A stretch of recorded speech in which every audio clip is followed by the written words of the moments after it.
Kevin, P14 in Australia, a tricky weekend, illness, a mistimed safety car as well. When you look back, can you bring any positives from the weekend, given that you did manage to put together a race in the end?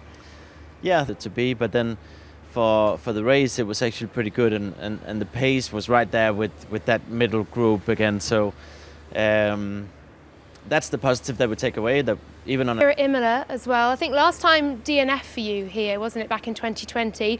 We're here again 2022, and it's a sprint weekend as well. What are you expecting from your first ever sprint race?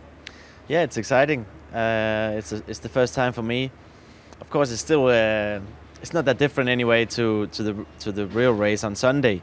Only that you do, a third of the race or something like that, and it's still, racing. You're still trying to make positions and stuff like that. It's a little different because the positions of the sprint race dictate the starting position for the real race.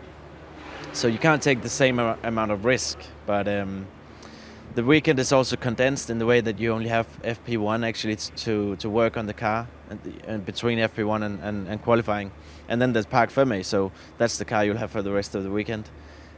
So it's a little more pressure, but also more exciting, I would say. In a way, in FP1 you need to really try and get on the pace quickly and push straight away, whereas normally FP1 you sort of take it easy and feel the car, work on it, and try and get it good. You have FP2 and FP3 as well, so it's a little more pressure, but looking forward to it. We've seen so much pace from the Haas so far this season. What are you expecting from it here at Imola, and certainly the Ferrari power unit as well on home Italian soil?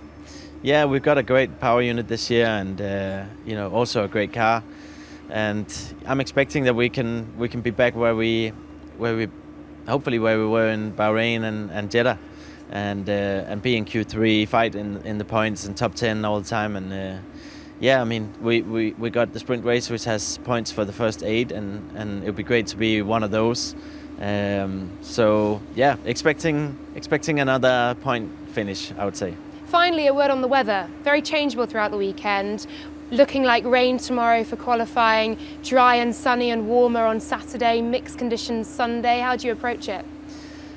When it's like that, you just kind of take it as it comes. If it's wet, then you try and deal with that. And I think it's exciting that we got this kind of weather.